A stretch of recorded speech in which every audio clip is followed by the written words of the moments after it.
नमस्कार, आप देख रहे हैं PG world news. News 21Z news electronic media zonal incharge Prayagraj मंडल के निज निवास पहुंचे, जहां उत्तर प्रदेश सरकार के पूर्व कैबिनेट मंत्री प्रकाश उर्फ लल्लन राय का भी आगमन हुआ।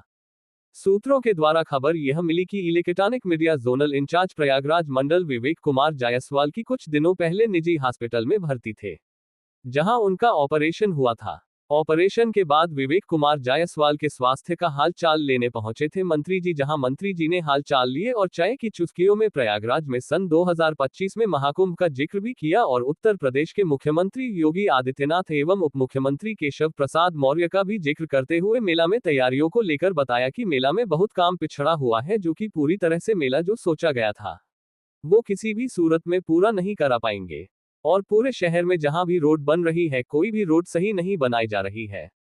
काम चलाओ रोड खानापूर्ति किया जा रहा है और यह भी कहा कि आने वाले 2027 के चुनाव में भाजपा का चुनाव जीतना बड़ा मुश्किल रहेगा। वही विवेक कुमार जायसवाल के निज निवास पर उनके मित्र उपेंद्र कुमार निषाद, वरिष्ठ अधिवक्ता जिला न्यायालय, मोहित कनौजिया, ब्रिजेश सेठ, हिमांशु जायसवाल उर्फ अर्श आर्यन, कपिल आदि तमाम लोगों से भी मौके पर मुलाकात हुई। इसी बात को करते हुए अलविदा की इजाजत लेते हुए वहां तमाम लोगों से भी मुलाकात करते हुए आगामी अंग्रेजी नव वर्ष की बधाई भी दी गई। किनारे चाहिए।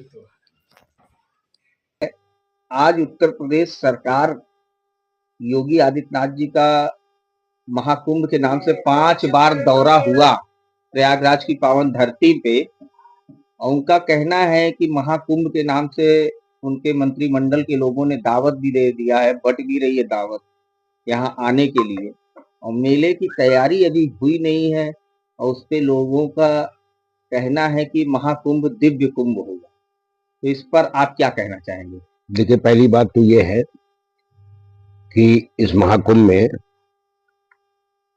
तीर्थ के नाम पर यात्री आते हैं, आस्था के नाम पर आते हैं, ये उनकी आस्था है। इसमें सभी हिंदू, सभी जाति धर्म के, जो वर्ग के, सभी इस आस्था के संगम में स्नान करने आते हैं। अब सवाल बात का है कि जहां तक बुलाने की बात है, मानता हूं कि हाँ, अब जो हमारे अन्य राज्यों से भी और इस राज्य से भी और सभी जो है जिलों से या पश्चिम से और पूर्वांचल से जो लोग आ रहे हैं वो आस्था में आ रहे हैं। कोई ट्रेन से आएगा, कोई बस से आएगा, कोई अपने संसाधनों से आएगा। लेकिन इन पोजीशन में मैंने यही देखा है कि कुंभ तो कोई नई बात तो है नहीं, कुंभ भी हमेशा हुआ है, अर्धकुंभ भी हुआ है, माघ मेला चलता ही रहता है। परिस्थितियां ये है कि इस बार जो है जिस हिसाब से फंडिंग सरकार की तरफ से आई है, केवल हमें ये दिखाई पड़ रहा है कि ये जो मेले में खंबे लगा दिया, रंगीन लाइटें लगा दिया, खंबे खंबे पे बिजली लगा करके उसको सजा दिया, और रोडें बन भी रही हैं, उखड़ भी रही हैं। डामर की रोडें बना रहे हैं और इतनी जल्दीबाजी में बन रही है कि उसमें कायदे से उसमें डामर का भी प्रयोग नहीं हो पा रहा है, मैक्स फाल्ट जिसको कहते हैं। और स्थिति है कि ऊपर के वो छर्रे और गिट्टियां सब निकल रहे हैं।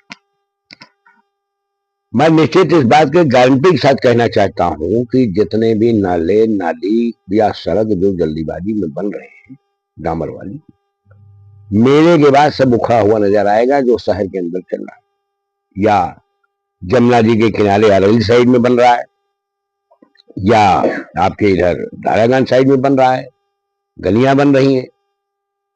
तो आज स्थिति यह है कि मेला, आप समझ लो कि अभी मेले की जो व्यवस्था होनी चाहिए वो मेले की व्यवस्था नहीं हो पाई।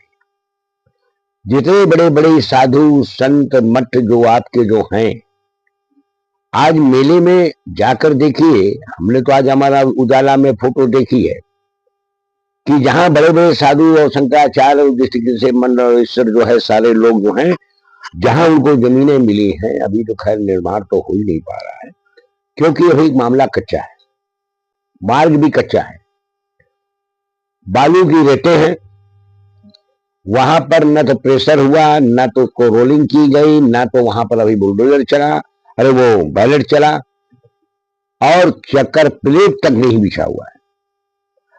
अभी परसों नरसों में गया, मैंने देखा गंगा से जितने भी पीपे के पुल बने हुए हैं, पीपे के पुल तक पहुंच पाना बड़ा मुश्किल है। एक दो पीपा आना जाना चल रहा है। बाकी आप समझ लीजिए कि जहां तक कि इस मेले क्षेत्र में जो सुना है कि लगभग 30 पीपा का पुल बनाया गया है, कहीं कंप्लीट नहीं। मेला सर पे आ गया।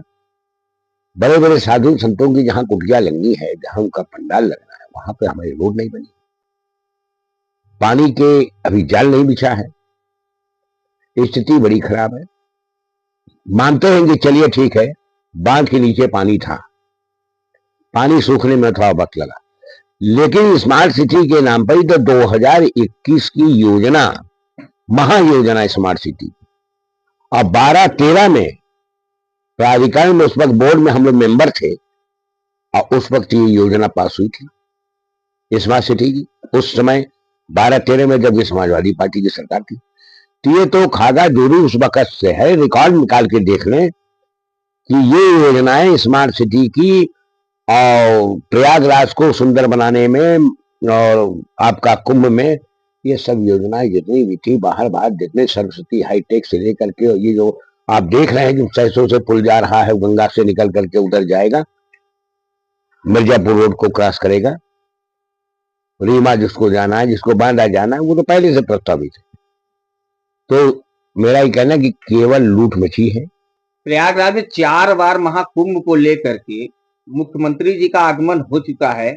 योगी आदित्यनाथ जी आकर मुआयना करके देख चुके हैं, सारे उच्च अधिकारियों को जिम्मेवारी दे दिए हैं, और ये लास्ट वार्निंग इसके पहले देकर गए थे कि 5 तारीख तक सब संपूर्ण हो जाएगा पूरे कार्य। क्या ये 5 तारीख तक सारे आला अधिकारी कंप्लीट कर सकते हैं कार्य को? देखिए, कार्य तो बिल्कुल कंप्लीट नहीं कर पाएंगे, तो ये मेला कैसे लगेगा जब कंप्लीट नहीं होगा? और ये सूचना जो है मुख्यमंत्री को भी मिली हुई है। ना आने का कारण भी यही है कि अभी जो किए हुए प्रशासन द्वारा जो उन्होंने जो वादा किया है, वो वादे को भी पूरा कर नहीं पाए हैं। साधु संतों को मेला का अधिकारी प्रभारी जो है वो मिल नहीं रहा है, आम लोगों से मिल नहीं रहा है। ना मिलने की वजह क्या है अधिकारियों को? ना मिलने की वजह है कि अगर उनके पास तो अभी शिकायतों का पर्चा रखा हुआ है, उनके जो है रोड नहीं बने, उनके पाइप नहीं लगे, उनके अभी बिजली नहीं लगे, नहीं जुड़े, तो आएंगे तो शिकायत करेंगे। स्वाभाविक बात है कि ये भागे भागे फिर रहे। तो ये कब तक भाग के अपना पिंड छुड़ाएंगे अधिकारी? अब तो ये भगवान भरोसे है, राम भरोसे है। मैं तो कहता हूं कि उत्तर प्रदेश के मुख्यमंत्री 4 बार आए, फिर आने वाले, फिर कई बार आएंगे। यहां पर जिसको भरोसा नहीं, देश के प्रधानमंत्री मोदी जी आकर के क्या फर्क पड़ गया? तो मोदी जी आए तो अभी भी कोई उद्धार नहीं हो रहा है, योगी जी आए तो कोई उद्धार नहीं हो रहा है। मेला राम भरोसे चले। यहाँ पे अगर जो इस समय का एक माहौल चल रहा है महाकुंभ का, और ये पूरे विश्व में एक अलग सा एक मुकाम हासिल करेगा, लेकिन यहाँ पे इस समय एक हवा जरूर उड़ी है कि ज्यादातर मुस्लिम समुदाय के लोग जो हैं वो ये कह रहे हैं कि हमको माघ मेले में जाने का पास नहीं मिलेगा, हमें अथॉरिटी नहीं मिलेगी, हमें परमिशन नहीं मिलेगी। तो क्या ये किस हद तक सही है? आने वाली सरकार देखिए, ऐसा होना नहीं चाहिए, ऐसा होना नहीं चाहिए। हमारा देश जो है वो सभी वर्ग के और सभी धर्म के लोगों का देश है। आजादी में हिस्सेदारी रही है, मेला है, लोग जाते हैं। मुस्लिम मेला लगता है तो उसमें हिंदू लोग भी जाते हैं, हिंदू का मेला तो उसमें आएंगे। अब स्वाभाविक बात का है कि आप ये कह लो कि धर्म के आधार पर आप मेला में प्रवेश अगर रोकेंगे तो उसका मतलब है कि सरकार में रहते हुए, केंद्र की सरकार में, उत्तर प्रदेश की सरकार में रहते हुए आप जो है धर्म के आधार पर लोगों को चिन्हित करके देश को चलाना चाहते हैं। देश नहीं चलने वाला है।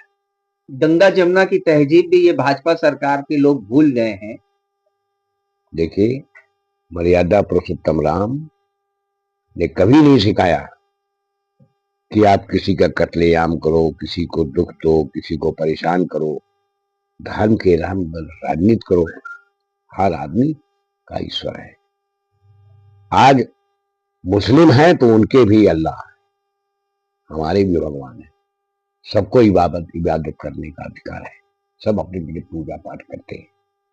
ये हमारा देश ही इस यहाँ पर पहचाना जाता है। धर्मनिरपेक्ष है हमारा हिंदुस्तान, और धर्मनिरपेक्षता को, इस गुलदस्ते को एक एक फूलों के पत्तियों को तोड़ करके, मरोड़ करके देश को बर्बाद कर रहे हैं। श्री प्रकाश राय लल्लन राय, पूर्व राज्य मंत्री, प्रदेश महासचिव समाजवादी पार्टी। बहुत बहुत धन्यवाद।